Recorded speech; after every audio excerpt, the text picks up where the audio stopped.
우리도 함께 사도신경으로 우리 신앙을 고백하시겠습니다. 전능하사 천지를 만드신 하나님 아버지를 내가 믿사오며 그 외아들 우리 주 예수 그리스도를 믿사오니 이는 성령으로 잉태하사 동정녀 마리아에게 나시고 본디오 빌라도에게 고난을 받으사 십자가에 못 박혀 죽으시고 장사한 지 사흘 만에 죽은 자 가운데서 다시 살아나시며 하늘에 오르사 전능하신 하나님 우편에 앉아 계시다가 저리로서 산자와 죽은 자를 심판하러 오시리라. 성령을 믿사오며 거룩한 공예와 성도가 서로 교통하는 것과 죄를 사하여 주시는 것과 몸이 다시 사는 것과 영원히 사는 것을 믿사옵나이다. 아멘. 찬송가 425장입니다. 425장입니다.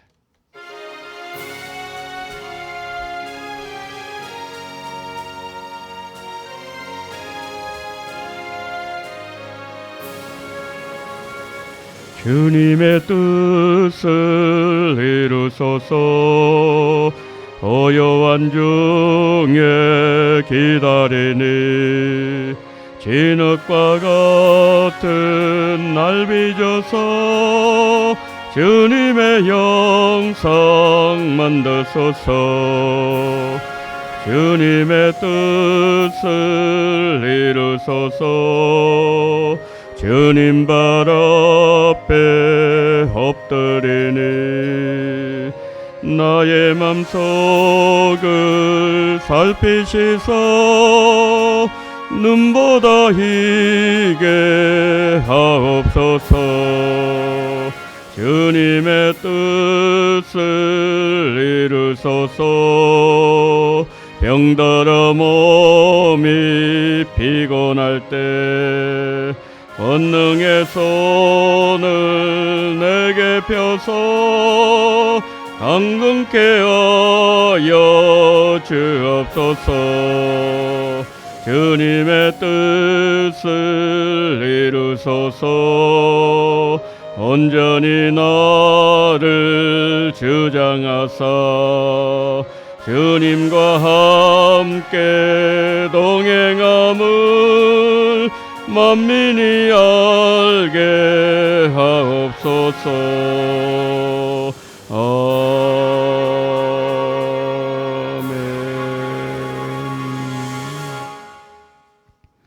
자, 하나님의 말씀 마태복음 5장 21절로 32절 말씀. 마태복음 5장 21절로 32절 말씀 우리 한 절씩 교독하십니다. 이 사람에게 말한 바 살인하지 말라. 누구든지 살인하면 심판을 받게 되리라 하였다는 것을 너희가 들었으나 나는 너희에게 이르노니 형제에게 노하는 자마다 심판을 받게 되고 형제를 대하여 나가라는 자는 공에 잡혀가게 되고 미련한 놈이라 하는 자는 지옥불에 들어가게 되리라. 그러므로 예물을 제단에 드리려다가 거기서 내 형제에게 원망 들을 만한 일이 있는 것이 생각나거든 예물을 제단 앞에 두고 먼저 가서 형제와 화목하고 그 후에 와서 예물을 드리라. 너는 너를 고발하는 자와 함께 길에 있을 때에 급히 사과하라. 그 고발하는 자가 너를 재판관에게 내어주고 재판관이 옥리에게 내어주어 옥에 가둘까 염려하라. 진실로 내게 이르노니 내가 한 푼이라도 남김이 없이 다 갚기 전에는 결코 거기서 나오지 못하리라. 또 간음하지 말라 하였다는 것을 너희가 들었으나 나는 너희에게 이르노니 음욕을 품고 여자를 보는 자마다 마음에 이미 간음하였느니라. 만일 내 오른 눈이 너로 실족하게 하거든 빼어내버리라. 내 백체 중 하나가 없어지고 온몸이 지옥에 던져지지 않는 것이 유익하며 또한 만일 내 오른손이 너로 실족하여 하거든 찍어내버리라. 내 백체 중 하나가 없어지고 온몸이 지옥에 던져지지 않는 것이 유익하니라. 또 일러서되 누구든지 아내를 버리려거든 이혼 정서를 줄 것이니라 하였으나 나는 너희에게 이르노니 누구든지 엄행한 이유 없이 아내를 버리면 이는 그로 간음하게 하며 또 누구든지 버림받는 여자에게 장가드는 자도 간음함이니라. 아멘.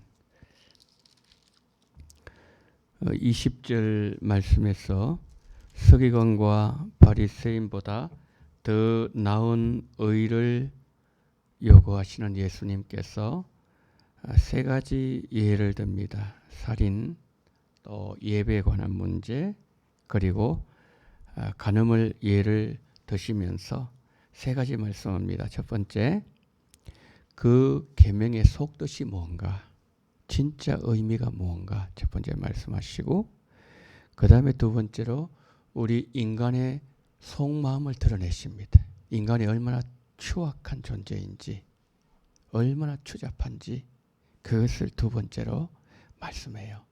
그 다음에 세 번째로 그러면서 온전한 삶을 오늘 이 말씀을 통해서 예수님은 당부하고 계십니다.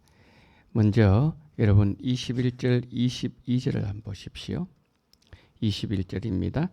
옛사람에게 말한 바 살인하지 말라. 누구든지 살인하면 심판을 받게 되리라 하였다는 것을 너희가 들었으나, 이 모세의 계명에서 모세를 통해서 이 말씀을 들었어요.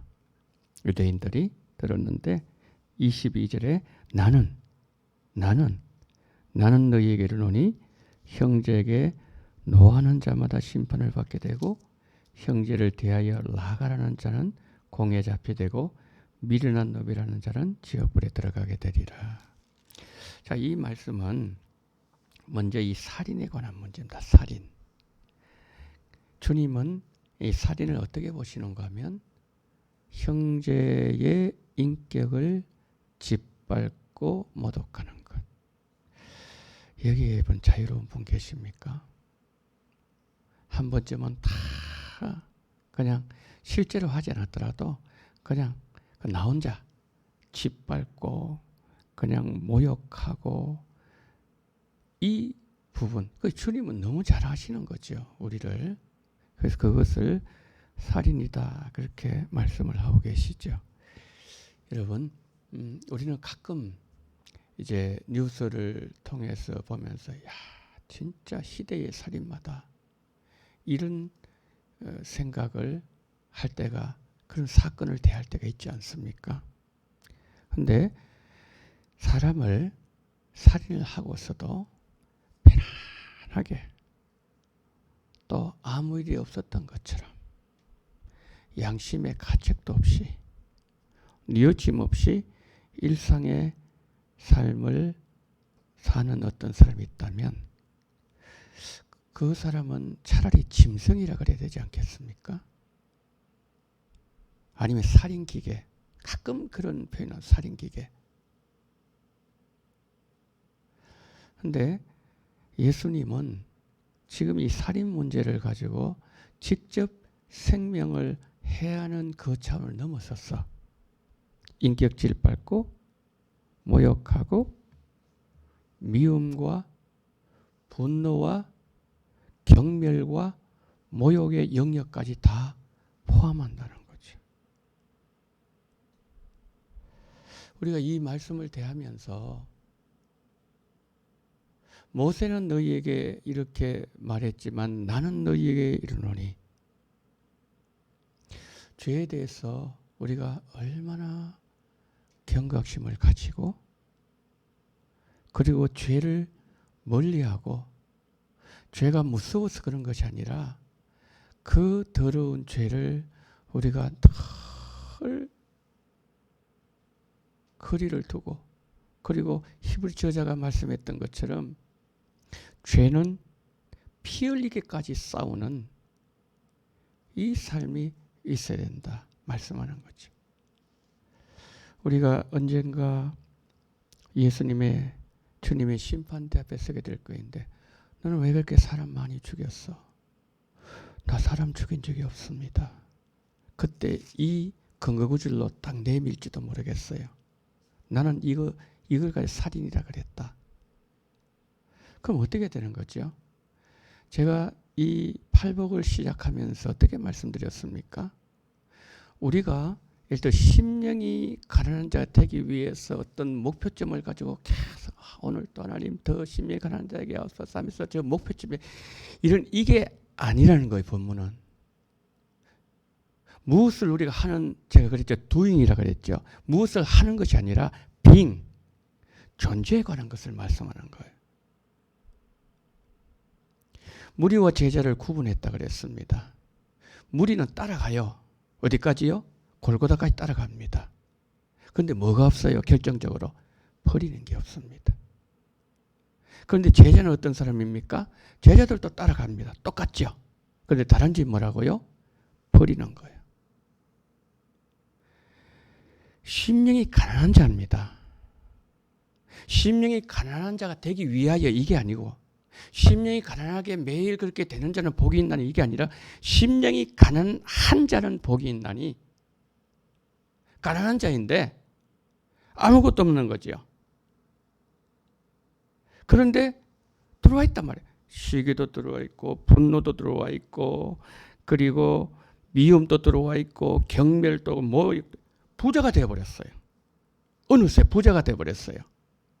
그러면 이제 보세요. 심령이 부자가 되어서 오늘 이 사람 미워했어요. 저 사람 분노의 마음을 가졌습니다. 저 사람 막 경멸하고 싶어요. 모욕하고 싶은 마음이 있습니다. 이게 뚝뚝뚝 들어와 있으면 이런 마음에 천국이 임하던가요? 마음이 편합니까? 우리는 그런 사람들 아닙니다. 만약 그렇다면 그 양심이 화이 맞은 거죠. 그 상황에서는 천국이 임할 수가 없습니다. 마음이 평안할 수 없고 찬송이 나올 수가 없어요. 감사가 나올 수가 없다는 거죠. 지옥인 거죠. 그래서 뭡니까?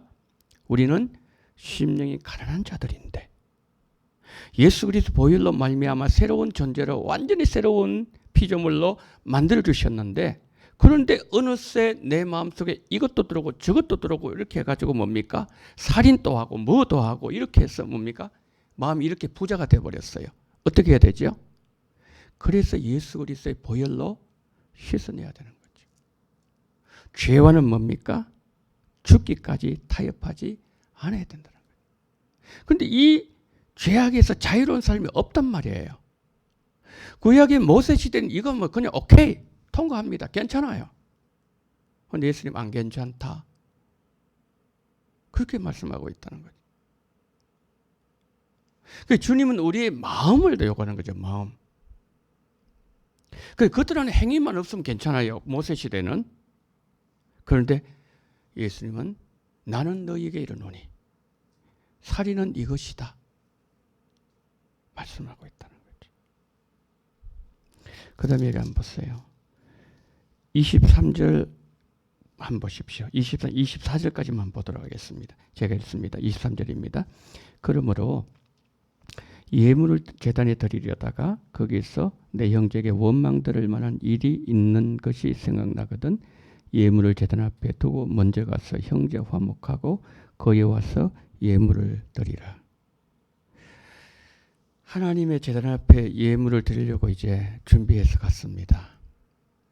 정성을 다해서 준비해서 예물을 드리는데 갑자기 번뜩 뭐가 생각나는가 하면은 내가 어떤 사람을 욕을 했습니다. 모욕을 했어요. 근데 그 사람 마음에 막 상처를 입었어요. 그 장면이 생각이 나는 거예요. 그럼 그럴 수 있죠. 그러면은 생각났다면은 예물을 거기에 제단 앞에 두고 먼저 가서 화해되 급하게 화해를 하라. 이거 뭐입니까? 우리가 하나님 앞에 예배를 드릴 때에 예배에 걸림돌이 없도록 해라. 화해의 기회를 놓치지 마라. 그래서 지금 여기에서 팔복에서 말씀하실 때에 주님 뭐라고 말씀하셨습니까? 화평케 한 자는 복이 있나니 그들이 하나님의 아들이라 일컬음을 받을 것이며, 이게 화평하는 거 아니겠습니까? 그러니까 우리가 들어가는 곳마다 화평이 돼. 화평이 이루어져야 돼. 여러분 그렇습니까? 우리 원동교회는 그런 분이 없어야 되는데 없지만 그 사람 딱 들어가면요. 분위기가 이상해져 버려요. 그 사람 딱 들어가면은 좋았던 분위기가 그냥 싸늘해집니다. 그런 분이 우리의 예를 들어서 뭐 세상의 모임 가운데 그런 분이 있을 수 있거든요. 그런데 그 사람이 딱 들어오면요. 분위기가 이상하게 좋게 바뀌어져요. 막 웃는 일이 막 생기고요. 화평케 앉아. 우리는 뭐죠? 화평케 앉아. 그 사람 내가 모욕을 하고 그리고 막 내가 욕을 하고 그렇게 하면 그 사람 마음에 상처를 입었다면 이게 여러분 화평케 하는 겁니까? 아니죠. 이거는 분리시키는 거잖아요. 딱 생각나면은 너는 화해하는 자가 되라. 화평케 한 자가 되라. 너는 당연히 화평케 하는 것이 너의 신분이다. 그런데 그런 신분을 가진 자가 어떤 일로 말미암아 화평하지 못하고 그리고 모욕감을 주고 그 마음에 상처를 주었다면은 이거 중요한데 이 예배 중요한데 너의 그 중요한 하나님 앞에 나간 예배 걸림돌이 없도록 그것을 먼저 체크하고 왔어 화해를 하고 왔어 그 다음에 너가 하나님 앞에 예배를 드리라. 저는 그렇게 하고 있습니까? 부부싸움하고 예배 드릴 수 있어요. 어떤 분이 그런 얘기 하더라고요. 주일날 차를 타고 교회를 오는데 고속도로를 해가지고 오는데 이 차가 너무 막히는 거예요. 그런데 그 서 있는 1차선에 차를 이렇게 해가지고 몰고 오는데 3차선 보니까 계속 쭉쭉쭉 빠져나간단 말이에요. 여보, 저 3차선 가. 남이 끝까지 1차선 가래. 싸웠어요. 싸우고 예배를 드렸다는 거예요. 그래서 후회스럽다. 충분히 가능한 얘기예요. 말다툼 할 수 있습니다. 그런데 중요한 건 뭡니까? 그것이 부부 사이든지 나와 형제 사이든지 친구 사이든지 누구든지 간에 먼저 죄송합니다. 화평케 한 자는 복이 있나니 저들이 하나님의 아들이라 일컬음 받아. 다르네. 다름. 그 다음에 여러분 여기 한번 보십시오. 27절 한번 보십시오. 또 간음하지 말라는 것을 너희가 들었으나 난 너희에게 이르노니 음욕을 품고 여자를 보는 자마다 마음에 이미 간음하니라. 만일 내 오른손으로 실족하게 하거든 떼버리라. 백체 중 하나가 없어지고 온몸이 지옥에 던져지는 것이 유익하며 또한 30절 만일 내 오른손으로 실족하게 하거든 찍어내버리라. 내 백체 중 하나가 없어지고 온몸이 지옥에 던지는 것도 유익하다. 뭐 이런 나와 있죠. 간음 문제. 모세 시대는 간음 안 하면 돼요. 그럼 그 사람은 전혀 문제가 없습니다. 어느 날 사람들이 한 여인을 간음 중에 잡힌, 제가 말씀드렸죠. 잡힌 여인을 여기에 많은 사람들 중간 딱 꿇어앉혔겠죠. 그래서 예수님한테 묻습니다. 이 여인이 모세율법에 보면 간음해서 돌에 맞추고 있는데 예수 당신은 어떻게 하시겠습니까? 정말 참 큰 위기에 봉착했습니다. 이렇게도 걸려도 저렇게도 걸려도 예수님은 빠져나갈 구멍이 없어요. 근데 예수님 어떻게 하죠? 너희 중에 죄 없는 자 돌로 쳐봐라. 왜 그 사람들이 돌을 다 버렸죠?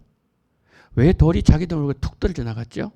왜 그냥 뒤로 슬슬슬 물러가지고 다 그냥 도망가 버렸죠? 똑같거든요. 그 예수님은 마음을 그렇지 않습니까? 자, 우리가 이 말씀을 들을 때요. 이런 말씀 많이 들었어요. 오른손을 잘라버리라. 내버리라. 그 다음에 눈을 그냥 빼버리라.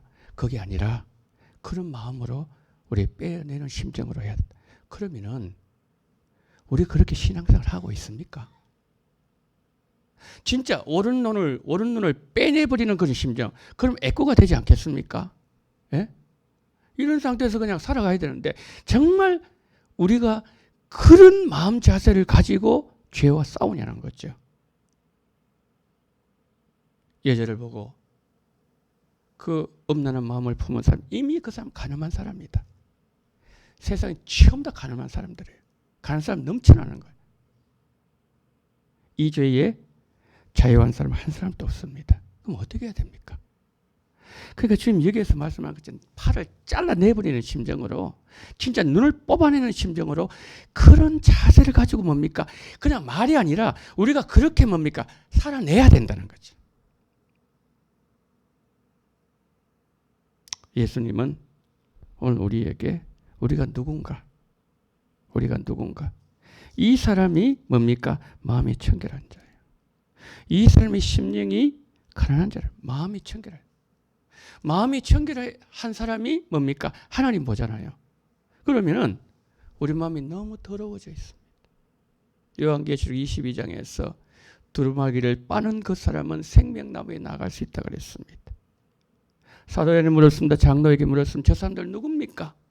그 종려나무 가지를 흔들면서 흰 옷을 입고서 하나님을 찾는 저 사람은 누굽니까? 저들은 어린 양의 피에 자기의 옷을 빤 자들이다. 계속 빠는 자들이다.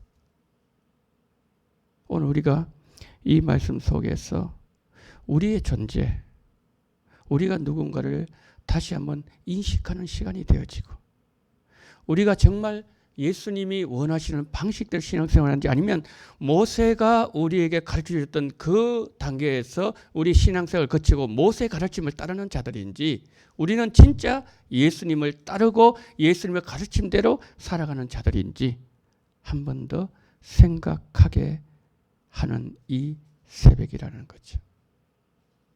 우리가 이 말씀 대하면서 주님, 내가 심령이 가난하지 못했습니다. 가난한 자인데 가난하지 못했습니다. 애통한 자인데 울음이 사라져 버렸습니다. 온유한 자인데 나는 난폭한 자가 되어버렸습니다. 의에 줄이고 목마른 자인데 세상에 대해서 배부른 자가 되어버렸습니다. 긍휼히 여기는 마음이 내가 사라져 버렸습니다. 마음이 청결한 자가 더러워져 버렸습니다. 화평케 한 자가 문제를 일으키는 문제 트러블 메이커가 되어버렸습니다. 주님, 나의 존재를 다시 회복하게 하여 주시옵소서. 이 새벽에 우리가 다시 주님을 만나는 그러한 하나님의 말씀이 우리 속에 이루어지는 오늘 하루가 되기를 예수님 이름으로 축복합니다. 기도하겠습니다. 첫 번째 기도할 때 주님 팔복의 은혜를 우리에게 허락해달라고, 오늘 이 말씀대로 주님의 말씀대로 살아가게 하시고 모세의 가르침이 아니라 주님의 가르침대로 살아가는 죄와 피 흘리기까지 싸우는 은혜를 주옵소서. 첫 번째 기도하시고, 두 번째, 내일 주일입니다. 말씀을 받는 날입니다. 우리는 말씀을 어떻게 받고 있습니까? 주님, 내 마음이 길가밭, 돌밭, 가시밭이 되어 있습니까? 세상 염려, 근심, 걱정, 돈에 대한 염려, 이 모든 것이 내 마음을 완전히 다 변질되게 만들어 버렸습니까? 주님, 내 마음을 기흥하고 내일 하나님의 말씀을 옥토가 되어서 받을 수 있는 은혜를 달라고, 그래서 말씀의 100배의 결실이 내 신앙생활 속에 이루어지게 달라고 다 같이 통성으로 기도하시겠습니다. 사랑이 많으신 우리 하나님 아버지, 하나님 은혜와 사랑을 감사를 드립니다.